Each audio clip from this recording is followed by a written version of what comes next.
Bill Balke, I got to hit the microphone here. Now we're good. I'm Bill Balke. I'm one of the team members, the Public Works Director and the City Engineer for Fitchburg here. And Claudia Guy is on our team, but unfortunately she's ill tonight, so she won't be here to present. This presentation seems a little discombobulated, it's the first time I'm seeing it, so I may go off key a little bit, so it's going to be interesting tonight. At least entertaining. Also on our team tonight, we have Julia Aradafrada, Alder for the district, and online we also have Gabriella Gerhardt, the other Alder for the district. And then Scott and his team here are for Fact TV and have been doing an awesome job keeping us going. So what I will do is I've got a brief presentation. I also understand that the public has a presentation that they would like to make as part of the record. And we'll find a place to put that in, I think, unless you'd like to go first.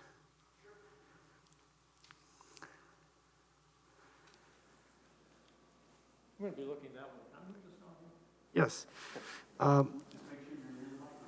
Right. Oh, yeah. See if we can make this work. Okay. Does that work for you? All right. Okay. How do I move the frames? Okay. Well, first of all, thanks for everybody that's involved in this and for giving everyone the opportunity to speak. And thanks to everybody that helps make Fitchburg a great city. It really is. I appreciate it. My overview basically is that I'm going to take a look at the situation as I see it, at least. I'm not an appointed person from the Florann neighborhood. What I'm doing is I'm giving you 2 points of view. One, I think that looks at it strictly from the issues that are involved and the data from the Florann Drive, and the other from the larger aggregate that was given to us in the report. So those are basically the 2 kinds of approaches I want to take with that. This one is from Florann's point of view, in my opinion. Next one. The question is, what's the problem? And according to the report, the problem is driveway icing caused by sump pumps.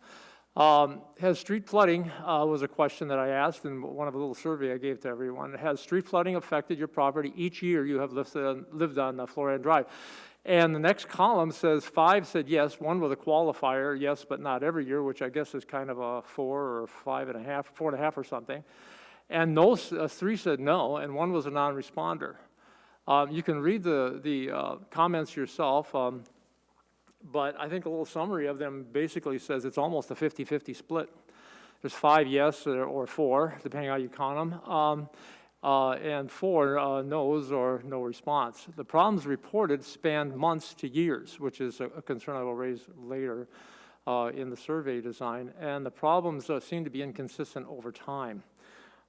Sometimes it occurs quite a bit. For example, the top row there says spring, but water at the end of the driveway is not an issue. Then the other ones say all winter icing at the end of the driveway a problem. And then for some individuals, about 2 months.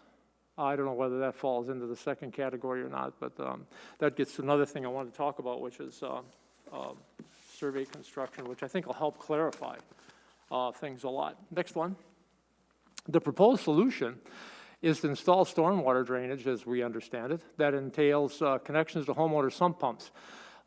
This construction and the connection would be at the homeowner's expense. You'd have to have a private contract with plumbers to make the connections. And landscaping would probably be involved if you got involved with anything in the lawns and the plants and so on that you have, driveways and so on, which can be kind of expensive. Can be very expensive, actually.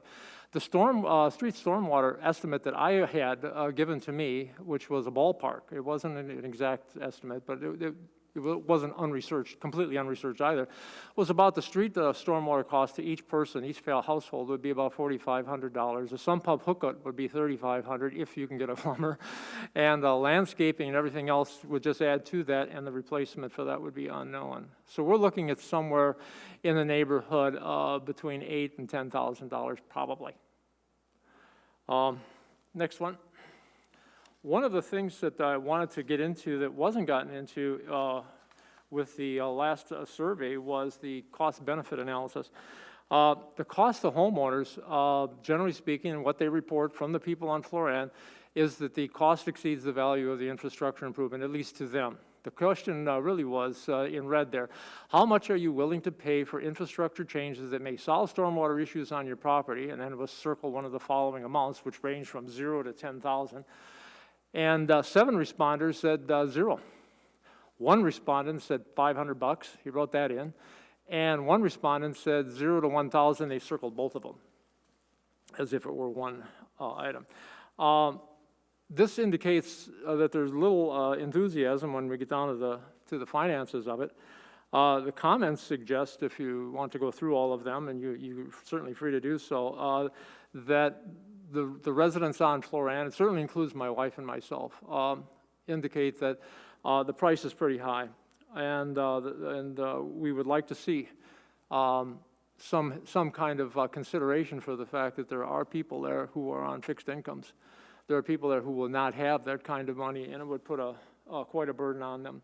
The comments that came back are a little stronger, I think, than that. The city has been assessing stormwater fees on this property since '76. That sends a message. Remediating icing is cost prohibitive, and so on. We are, the bottom right there, we are not willing to pay for infrastructure improvement because our sump pump runs infrequently. Approximately, that should be 2 to 3 times per year. Our sump pump discharge is not causing the problem. So the feelings, I think, at least on paper, are quite clear and quite strong. The next one, additional comments. We're up one more than that. Can we go back one? There we go, additional comments. You can read through these yourself. Basically, in summary form, the people are unsure about what other options they have if you don't hook up to a stormwater system. And some things that have been suggested, some of them in your survey and in mine too, were rain barrels, rain gardens, redirecting the flow of the water and that sort of thing. I think, generally speaking, the residents, in my impression again, would like some financial support for anything that's going to be running into cost of landscaping and that sort of thing. And a lot of people are unsure exactly about how all this would work on their property. And some people said it's not likely to work on their property. I don't know what that means exactly. And I think you'd have to take some time and go through it with them. Next is sump pump discharge the primary problem. This really gets to the heart of the sump pump thesis. I had to get a rough and ready measure of what could be the issue if it isn't sump pump discharge that's causing the problems. And so what I did is I grabbed my 4-foot level, I went out to my driveway, and I laid it down on the curbing. And as you can see, if you look closely, real closely at that bubble in the level, you'll see that the level is pointing up, just as it should, so the water will run down toward the drain toward the McKee. Okay, so it's running direction it should, got a nice pitch to it, good grade. I took 27 or so measures of that. You can have the pictures if you like. Several of the more than 20 are presented here. We can go to the next one. It's the same issue. Three curb segments later, to the north, these are all heading down toward the drain, toward McKee Park, is number 3. And as you can see, the bubble's dead center. That water ain't going anywhere in that part of the curb. It's just plain level. Additional measures, measure 4 is 3 more up from that. That's the next one.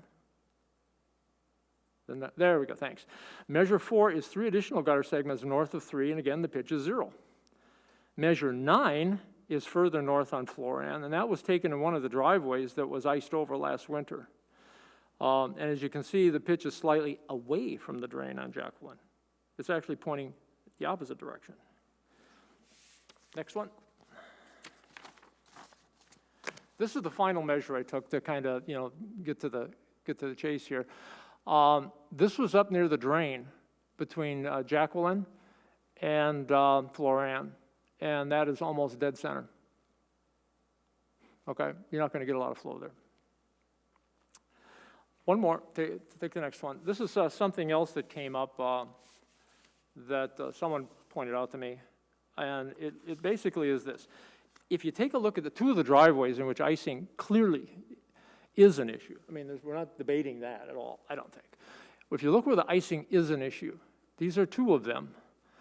And those have not only the problems with the pitch in the curbing, which I described earlier, you've also got long ruts, several inches deep, and the pictures don't do them justice. If you take a level and you put it perpendicular to the curbing, and you'll see that level is going to be elevated above the ground for about 3 feet at least. So you get a pool, a potential pool there going out at least 3 feet, and it's inches deep.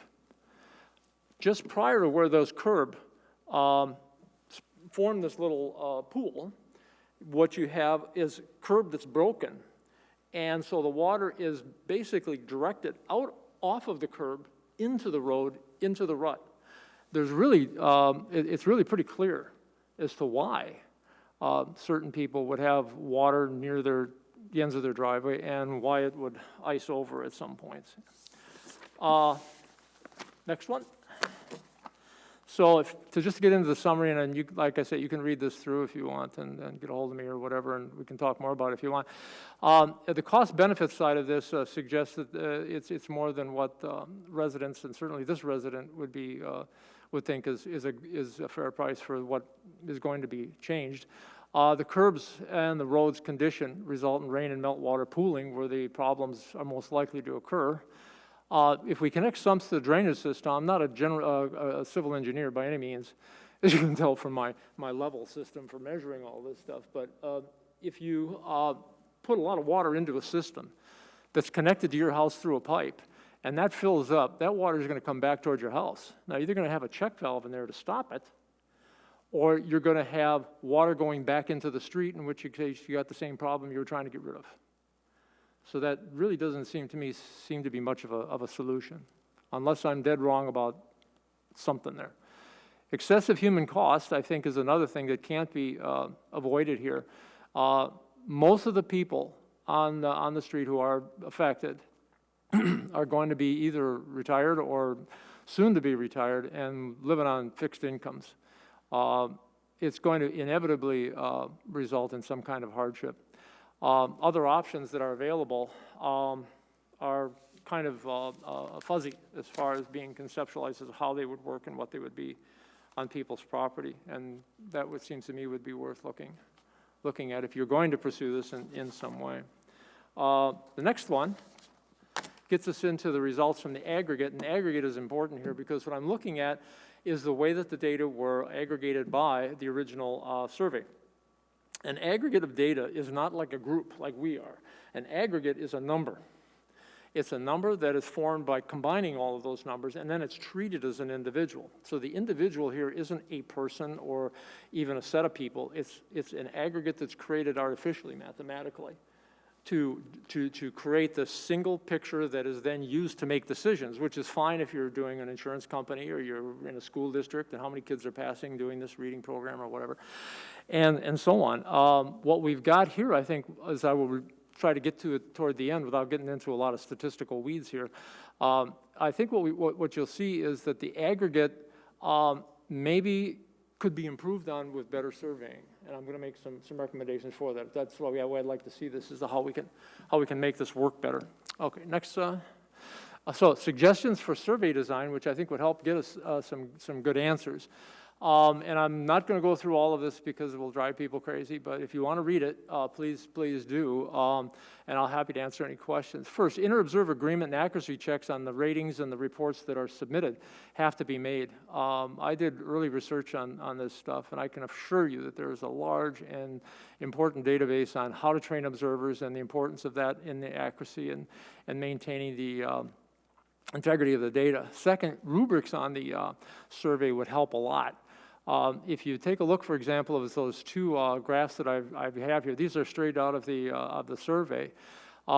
In figure 11, 9 out of 14 reporting said their sump pumps ran daily. In figure 10, though, the individuals report that I have a sump pump, but it does not run in all spring, all summer, all fall, and most of the winter. You can't be both ways. So I'm just saying there has to be some clarity. That can be gotten through rubrics, and that can be gotten through agreement checks. And quite frankly, I would hope that some of the data could be gathered in ways that take good, solid measures based on physical science. We can measure what comes out of a hose. Next one. Let's see. Did I get ahead of myself here? Yeah. Ensure the respondent's representativeness. When I first looked at this, I didn't pay much attention to it. I'm sorry, I should have. I didn't. And the reason I didn't is because Florann isn't mentioned in those data. So it says that these are the areas that were being measured, but we've got Cheryl, we've got several others, and then we've got other. And Florann was tossed into other. Another thing to worry about here is outliers. People are more likely to respond on surveys if they've had a bad recent experience. So if you were to send this out during the winter, you'd probably get a lot of negatives. In the summer, not so much. Recency and duration effects are also important. How long has it been since a person had a good or bad experience with something? So that needs to kind of be controlled because those things are all being aggregated together and it's contaminating. And it would be nice to get a good, clear picture of what actually is going on. There's also the possibility of what's called respondent pyramiding, which is basically a kind of inflation. If you have 4 or 5 ways to respond to a problem, for example, I've got, and this comes from that, I've got water sitting in my backyard that stays for a week, I got water backyard that stays for a month, I got water in my basement, I've got cracking in my basement, yada. One person could report 5 problems. Somebody with no problems is going to report 1. I'm okay. So all of a sudden you've got this ballooning effect, this inflation that goes when someone, for example, has 5 problems, somebody has none. Established causal generality, which is another thing I think that would be looked into, and I think the engineers in particular would appreciate this. Homes in the same area could have the same or similar problems for very different reasons. We need to identify specifically what's going on with those specific cases in which there is a problem. And I'm all for helping people out, fix it, whatever. And I think the people in Florann, pretty good bunch overall, I think. The next one is the one I botched. Here we go. So forget all the stuff on the left. Cost to homeowners, how much you're willing to pay, would be a real good question for any future survey. And as you can see, I just gave what I gave and the results I got, because I think that puts the whole thing in a different light. Solutions is, and I just put this in because I was getting kind of hot at the computer, at the keyboard. All right, so I said, hey, solutions should relieve burdens, not create them. And if finances create problems, not relieve them, then that's not something we ought to be getting into too deep. Next one. Graphical scaling is important. And this was something I noticed on the graph.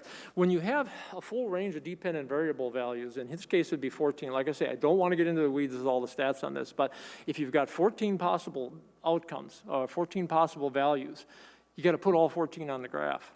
And the graph should be about a 3 to 4 ratio, so you get about a 75% to 25% of the axis length to set up the graph, so you get a good visual off of it. If you take a look at the graph on the left, which comes from the report, you'll see that the major concern comes way out at 6. It looks like there is a big major concern that is a big problem.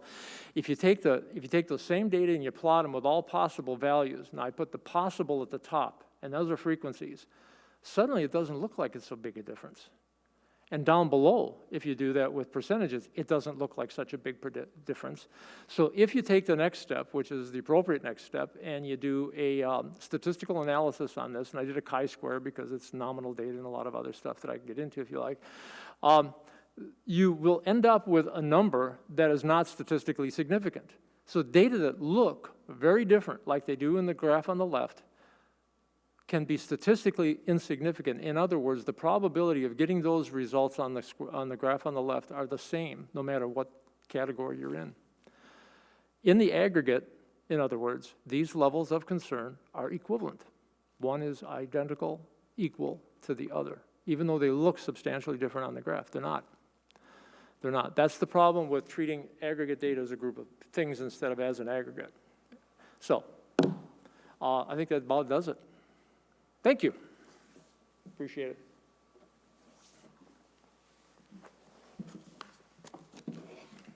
Roger, I really appreciate you taking the time to get that information together and put it together.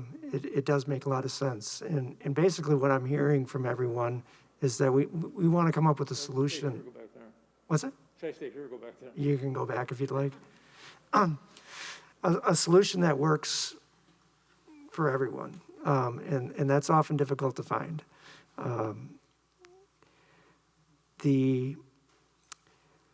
What we'd like to try to do in an ideal world is take care of the icing problem is that at the driveways. Is that correct?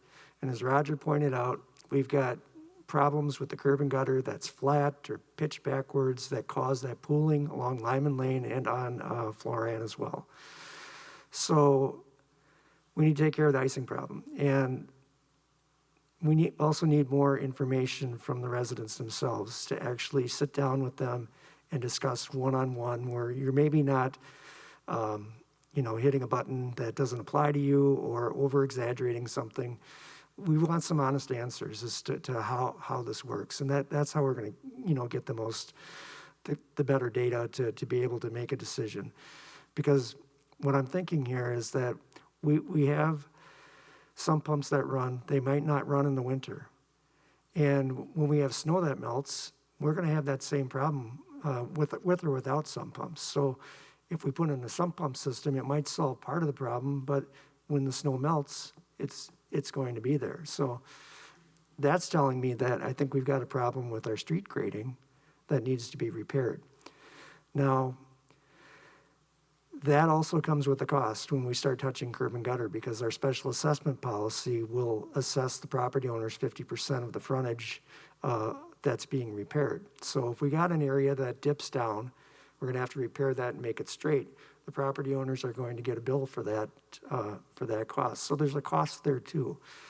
So it might be a combination of the two, but I don't think we're gonna get to a solution that has no cost unless our policies are changed, where there's going to be an assessment for one of the solutions.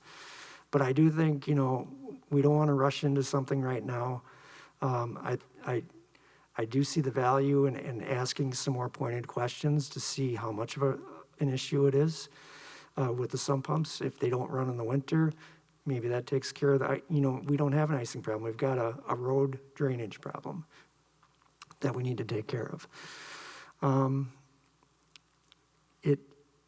The sump pump collection system is something that we did propose as a possible solution to take care of some of that drainage. But I think, stepping back and meeting with the residents more, getting more information about the sump pumps, and then we may have to put in for a capital improvement project that repairs the road. And that could be sooner than later. We can look at our schedule when to move it up. Repairing those roads, I don't think are in the next 5 years, but we have some flexibility on moving those around. But as I mentioned, that there would be an assessment for curb and gutter repairs to get that drainage to work. So there were a number of questions that were asked by Barbara that I wanted to go ahead and read. There's questions from the audience that we would like to take. I had a slide for next steps. I don't want to go into that right now. I want to get some more information right now. So I guess one at a time, if you could come up to the microphone with your questions, concerns, that we can take the information down, and then we'll come up with our next steps after this meeting tonight, if that's acceptable to everybody. Okay. Microphone's yours. Whoever would like to come up. You have to come to the microphone so we can hear your question or statement, please.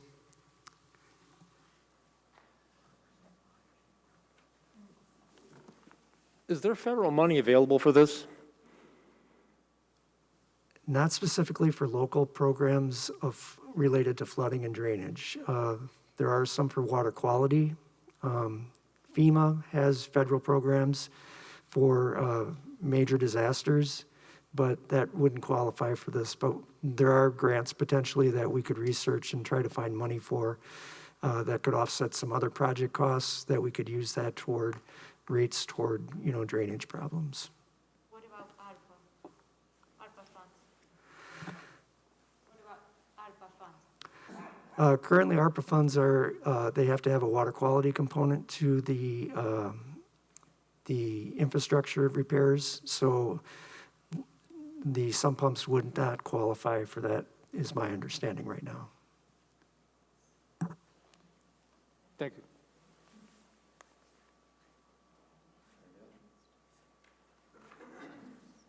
I got some questions. I thought I'd just give you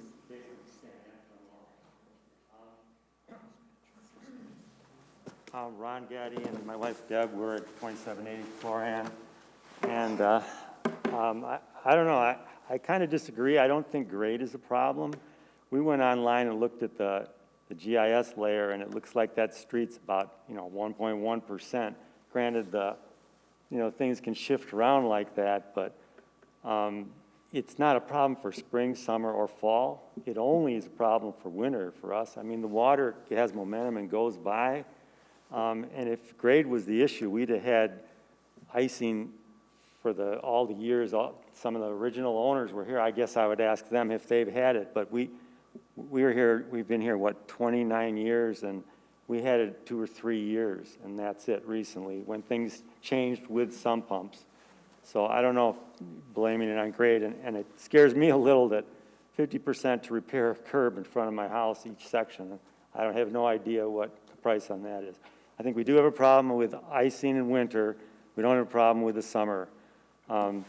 There's 2 pieces basically to the thing, and that's if you go from the upper part to the lower part, the first 3 houses, the house, us, and the Brandhaus, have a point source above us that freezes in the winter, depending on the temperature, how far in that, and then there's point sources below us that affect the low end. And I think there's kind of different things to deal with them both. But some of my questions are basically some general ones. How many parcels are there currently in the proposal?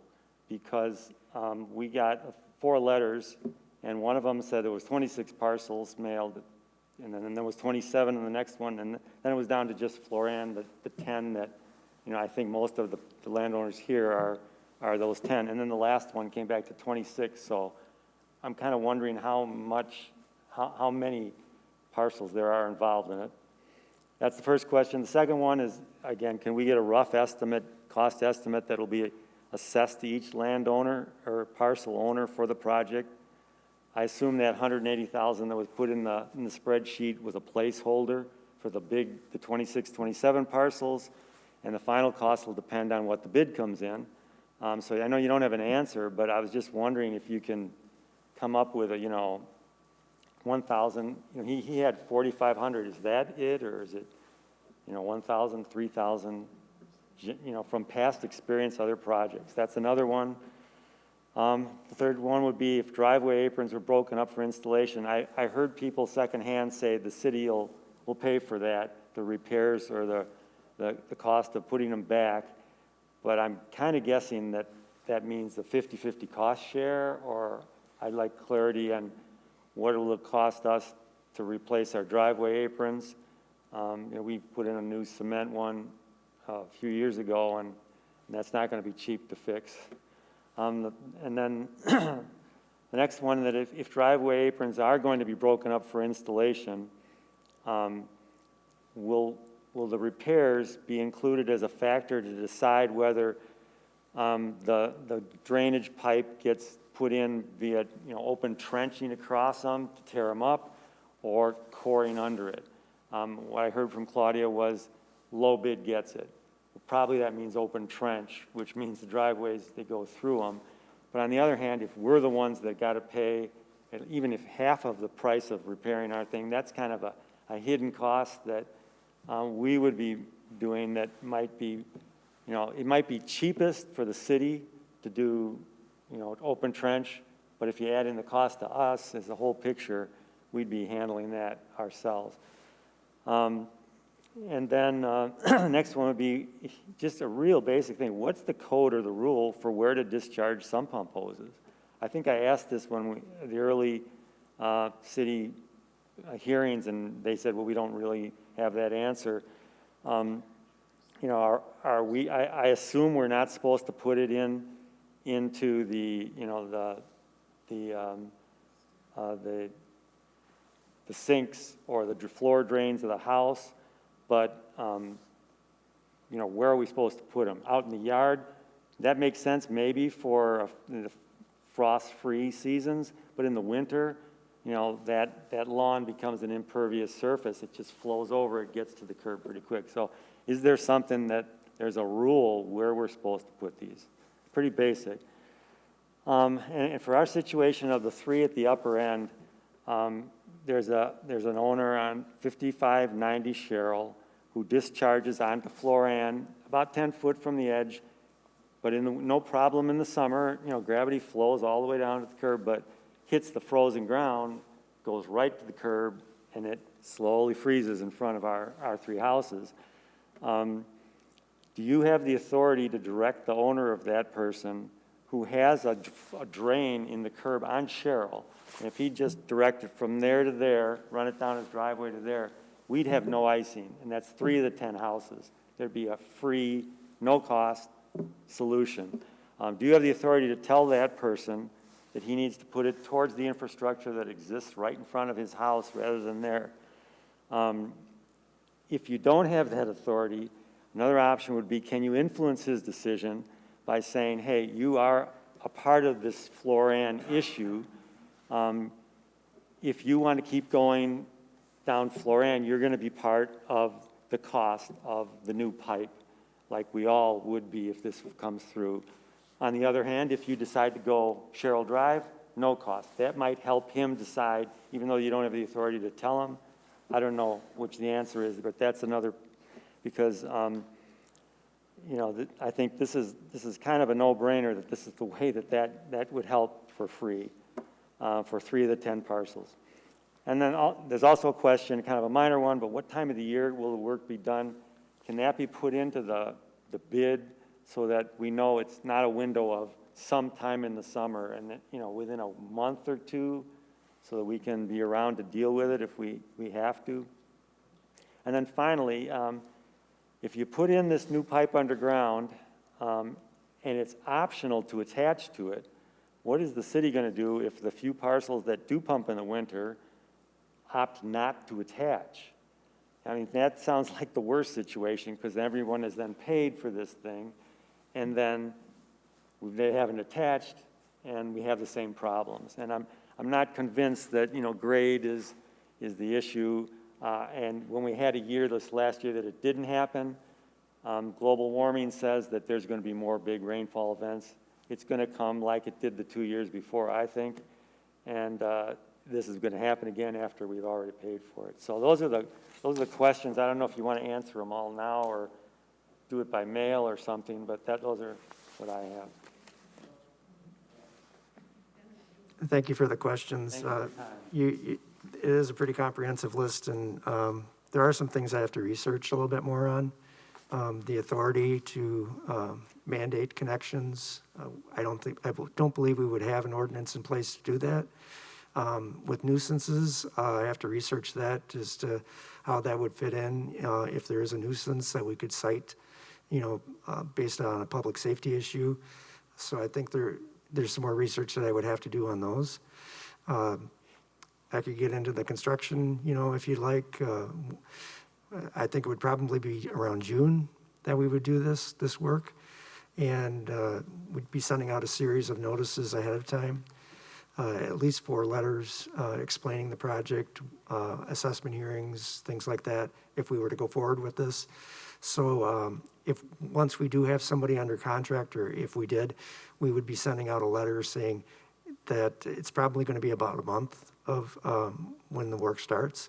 And then within a week of starting, then you would get another notice. So as you get closer to that construction window, we'll take care of you with that. But yeah, I see what you're saying about, you know, the sump pumps that are running and then they get down to your spot here and it pools in the road. Is that correct? Yeah. Can I show you? One second, I'm gonna show him. This is the house. Yep. the sump pump, this is Cheryl, right? The pump is here, so the pump go there. Instead of going, the sump pump should come into Cheryl Drive to avoid that, But this house is not part of it. Is it possible the whole line would run up to including the house if the top three landowners didn't really want to connect to begin with? Could it just end short of us and not do that part, and we would be asked to be gotten out of it? Because in the situation, as I understood, on the other side of Florann, the two at the bottom, they were initially in it, and they didn't want it, so they just, I think they're out of it now. I don't know. I know you'd still be digging, but you just wouldn't be digging for those top three properties. Right. And then we wouldn't be assessed, because the issue really, if that can be solved at the top. If it can't be solved at the top, that's a maybe, I understand. I understand assessment. Thanks. All right. Appreciate having the meeting, too.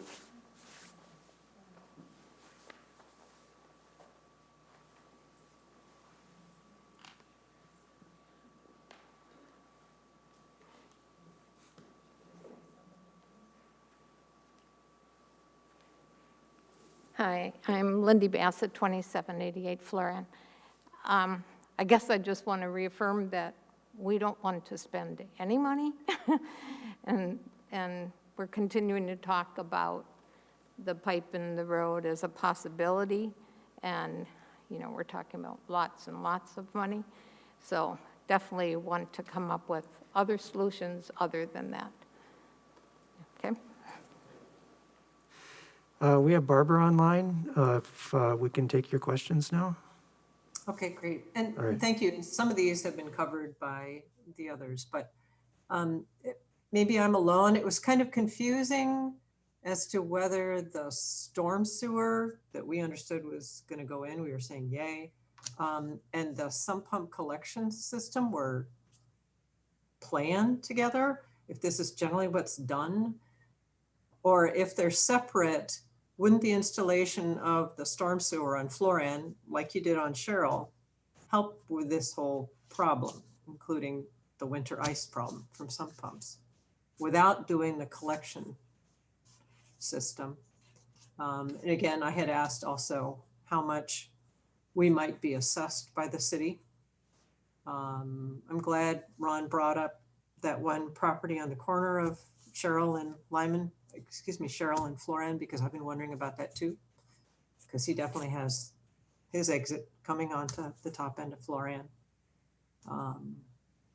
Where else in Tower Hill or Madison area has sump pump collection systems been installed? And what's their success rate? And again, what distance from the curb would be affected by the construction?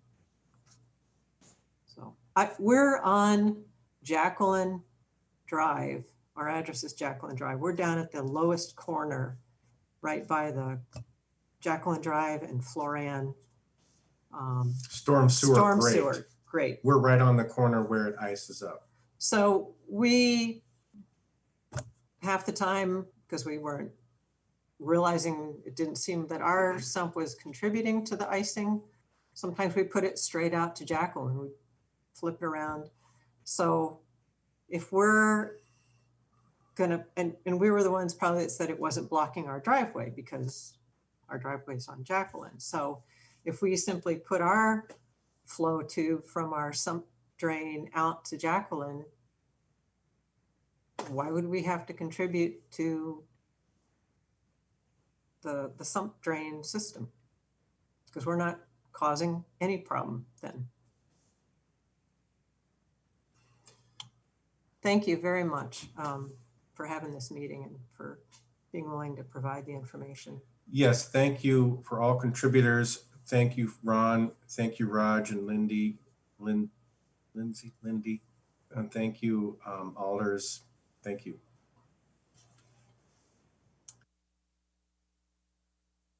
If I may just have a couple of minutes.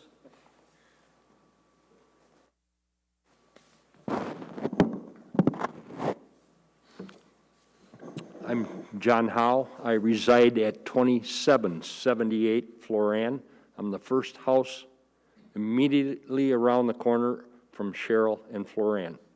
I'm going to concur with what Ron Gaddy stated. Our primary problem is we have ice and water, you know, through the season, obviously, at the base of our driveway. Where does all this water come from? The 5590 Cheryl Drive residents. Just as Ron stated, their sump pump discharges on Florann. Where's it land? Right at the base of my driveway, because if you look at the plan, 2778 is right where Florann curves, and it starts to go down at a different direction. In the summertime, if we have a lot of rain, the end of my driveway is full of water 4 days until it obviously dries up. And even after the weather changes, that sump pump at 5590 is still contributing to the problem. It has undermined the asphalt at the end of our driveway, and the city gutter has been chipped out because the plows are trying to get the ice off the street. They have actually chipped part of the gutter that rides up into our driveway. Basically, wintertime, last winter was probably one of the worst. We have had approximately 6 to 8 inches of ice at the end of our driveway, which obviously with the freeze-thaw cycle is what happens. You get potholes in the ice. Difficult to get in and out of the driveway, let alone trying to walk to our mailbox to get our mail at the end of the day. So it has really caused a lot of, I guess, both destruction and inconvenience at our very driveway. And of course, we're the first ones right around the corner that gets most of it. We would like to obviously repair both our driveway and the city gutter. We'd be glad to do it, but I'm not going to until the problem with 5590 is resolved, meaning could they please place their discharge at the corner of Cheryl and Florann, because there is a storm drain right there at that corner. That would probably alleviate about 95% of my problem. Our sump pump runs approximately 2 to 3 times a year, and only if we have a lot of rain or a lot of melting snow and so forth. I could dump ours back in the backyard, but I'd prefer not to. I don't want to be the cause of affecting any of the neighbors with further problems in their property. So consequently, and like Ron mentioned, would it be possible for the city to ask the owners of this property to please redirect their discharge at the corner of Florann and Cheryl, dump it right in the street storm drain? I think that would help a lot of us, because my driveway and the next 3 to 4 to 5 houses down the street get the brunt of it also. So it would be helpful. We've lived in Fitchburg for 37 years at the same address. We'd like to stay in it, but if the city so chooses to go through with this project, it's going to be quite a burden. I'm retiring within the next 3 weeks.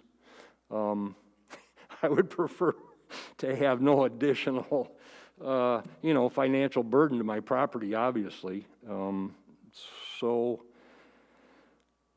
I think hopefully if something could be done to discharge that other property's sump pump in a different direction, I think it would alleviate a good share of our problems, but also to the pitch of the street, everything runs to the housing side away from the park.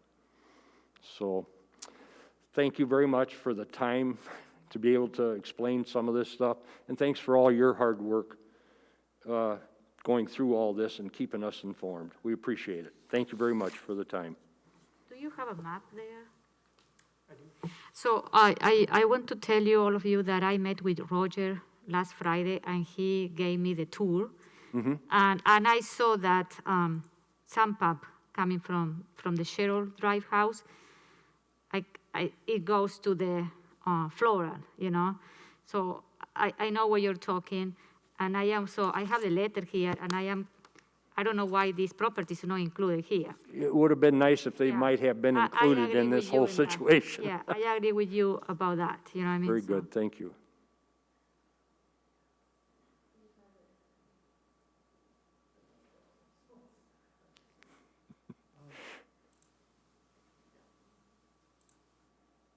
It's hard to see those little guys. What I'll do is I'll make this guy big. I can make it big. Get rid of this. Delete.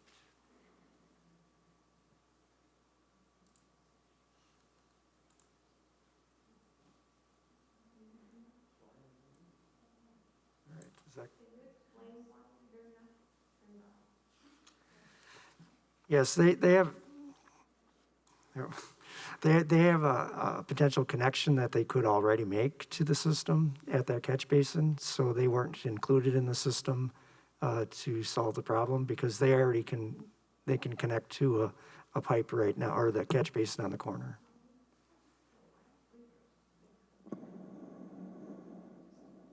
Thank you. Okay.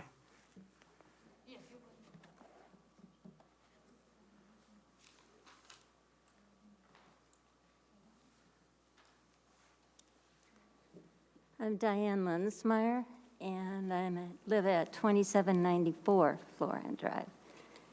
And down at the end, I've got you answered one of the questions right now. I was wondering why Lyman could refuse or didn't have to be in this project. I have one concern. I agree with people on Florann saying that the Sherrill Drive owner could reroute his sump pump someplace else, and that would help them. But I'm smack dab down towards the end, and I don't believe that's going to help me any. I've lived for 45 years in this house on Florann, and when we first moved in, we had a sump pump, and I swear it ran continuously day and night. Now, just within the last few years, other houses on Florann have put in sump pumps. They didn't have them originally, and I think that's why I was pumping everybody's water. So now they have sump pumps. Mine practically never goes on. So it's not from my property that my driveway is icing up. It's from the houses prior to mine. Now, I think if you stop the project, so the first 3 houses are not included, that's going to be a bigger amount for those of us at the end of the line are going to have to pay. And I am retired, and icing is a problem, but only in the wintertime for me, and it's not from my sump pump. I originally, when the house was built, my sump pump ran to the back. Neighbor complained, couldn't grow any flowers or whatever. So I had to call someone and have it rerouted to the front. So again, it's just a constant issue on the street. But I'm of the feeling that if not everyone can be forced to connect, I don't want the project, because it's not going to solve anything. And if you can't mandate it for everyone to connect, then I think it's useless. So Thank you. that's all. And the icing is bad in the winter. Last year was better. I think the 2 years prior were horrible. I've slipped out there. It's hard to get your car in and out over the bumps and the ice. So it is an issue, but last year was better. Now, I don't know if it had anything to do with water level or what's going on, but again, maybe we can wait and see again what happens with time. I don't know. But thank you.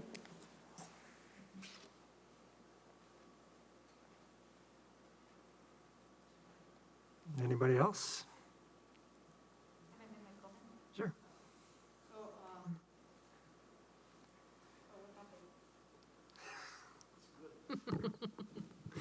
So, Bill, my comment you know, to you and your department that is gonna be working for a different option, is that, is this the option that the city is planning to put the drainage, the pipes, but if no anyone is gonna hook to that system, it's worthless. I agree with the neighbor, because, you know, it's the people that are contributing to the problem, they decided not to hook to the system, the problem is gonna still, will be there, you know? We are not gonna fix it.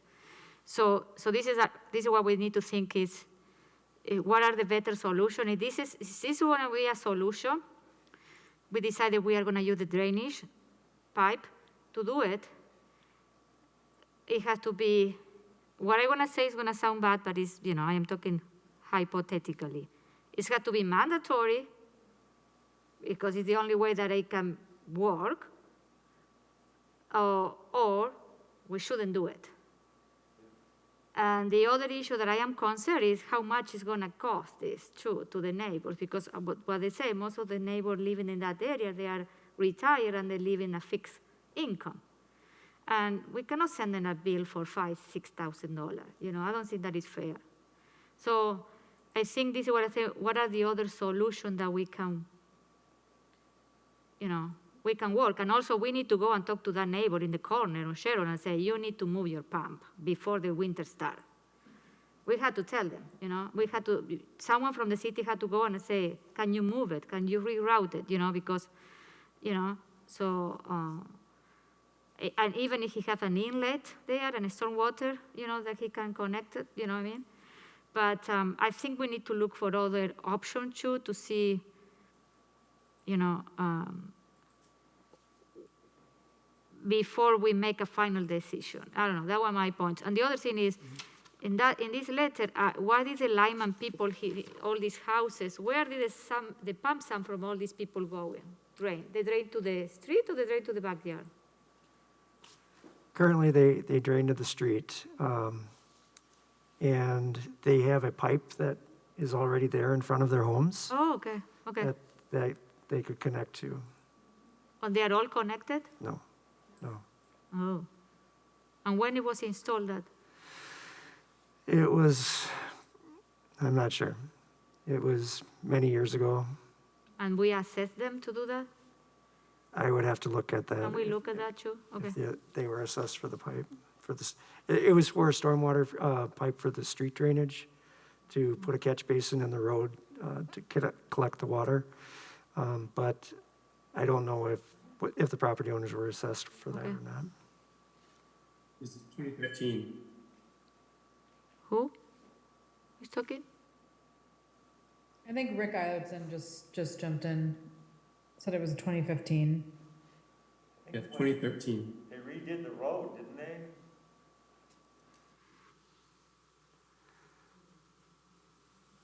Yes.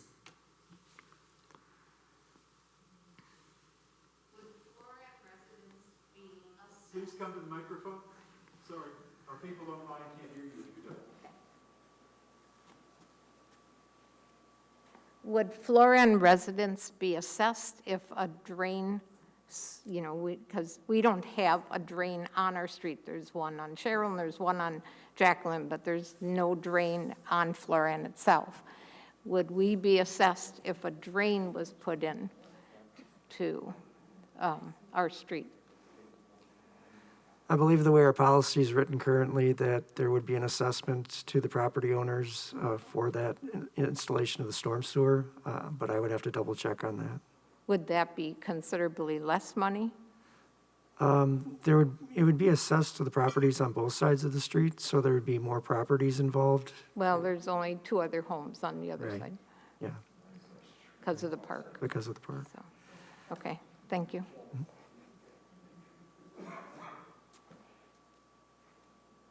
You would have to put in a whole new line there, right?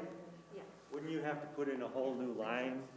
Because I thought originally that's the simple solution too, just dig down and connect to an existing line there. But the GIS layers show there isn't a line there, and that's the whole reason you're gonna put in a plastic pipe, right? Right. Because so to get a surface drain there in the middle, you'd have to go starting up from Jacqueline up to there. That's gotta be more expensive digging up the road. been cutting through our right-of-ways. Right. That's what I'm guessing.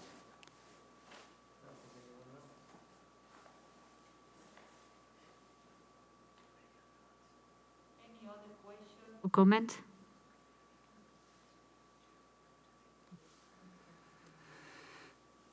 Well, I think our next steps on this is to take a further look at this and reach out to the property owners a little bit more. It doesn't appear that, a sump pump drainage system would solve the problem with the water in the street. Ice melts, it's going to continue to pool. There's low areas in front of driveways. Driveways are dipped.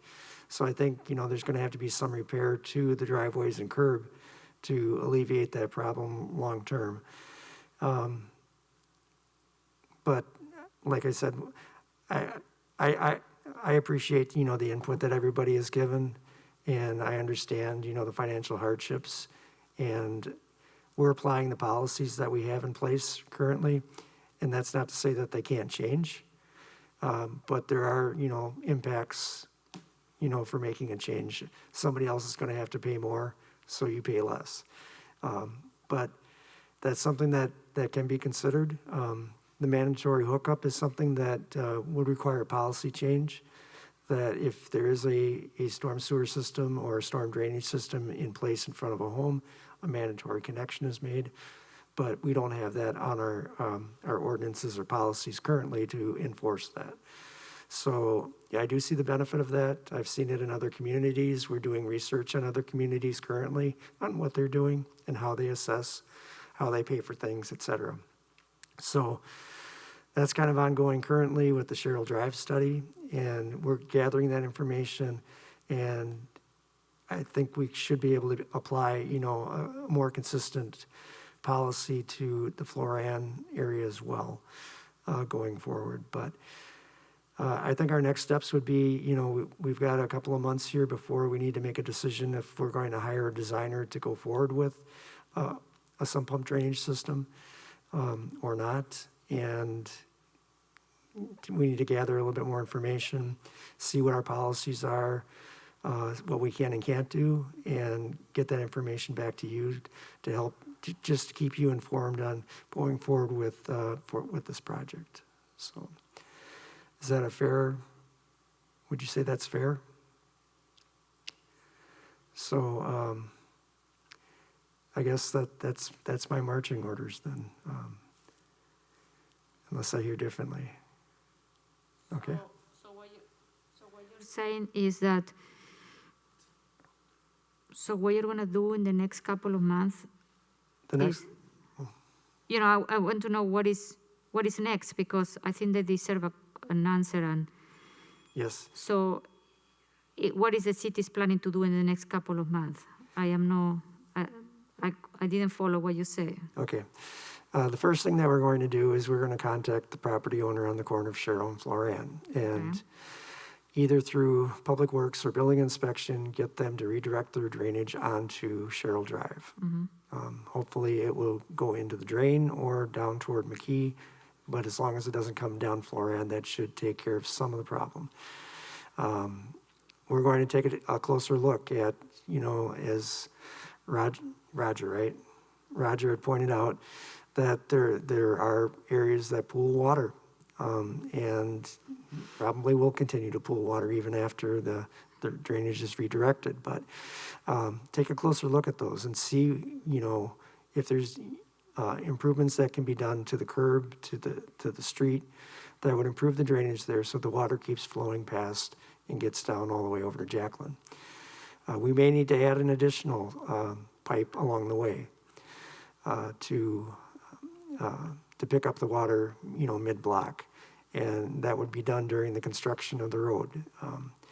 Look at the scheduling of the road, when that could be done. If it is an issue that we need to get that repaired sooner than later, and do the cost benefit on it. There are costs, according to our current policies, that would be assessed to the property owners, if that's curb and gutter and driveway, or the storm drainage pipe, and what would be best for everybody involved. So I think that's a pretty big order for the next couple of months to take care of. But we'll work hard on getting that redirection done as quick as possible so that, you know, it doesn't carry on through the winter.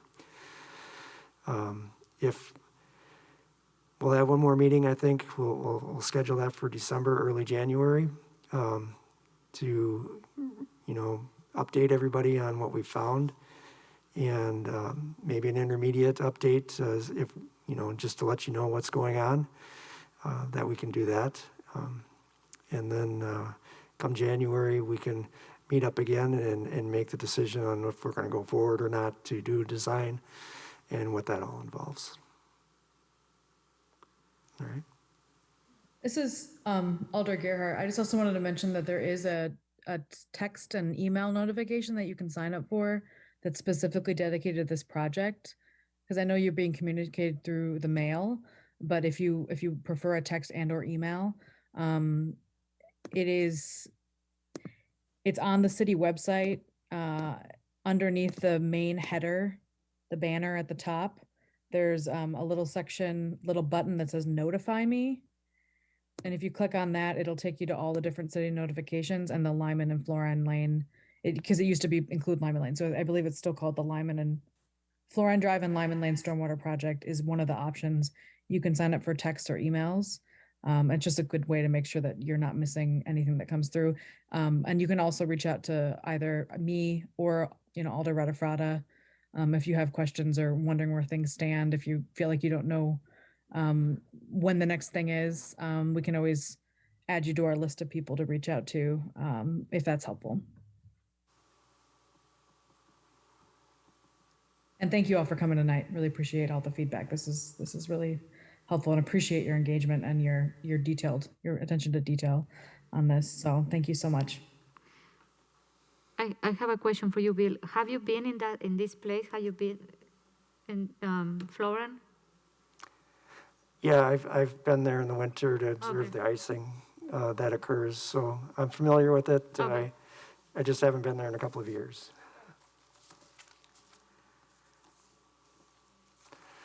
All right, thank you. Oh, one more question? Yes, please.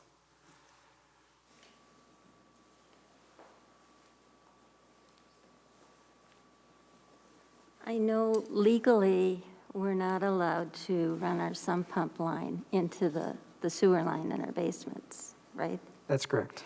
Is there any way you can get an exemption for just the winter months, that the houses on Florann could run it inside instead of outside? Or is that a government? Unfortunately not. Is that a federal policy? It's a policy of the sewage treatment plant that, and city ordinance, that you can't do that. Okay, It just causes a lot additional drainage into the sewer system. right. And then, you know, it floods back up with that. It's bad news, so, Okay. yeah, Thank you. thank you. All right, so I'll send out an update in November, the progress that we've made, and expect a letter in late December for a January meeting that we can discuss. And if you've got ideas and observations, please forward those to Claudia and myself, or actually it's going to be me because Claudia's going to be gone for the next few months. So my address is online, and it's part of the project updates as well. So I appreciate everybody for coming out tonight. We're not, you know, charging forward with something you don't want to do, but we want to work on a solution for you. All right? Appreciate it. Thank you.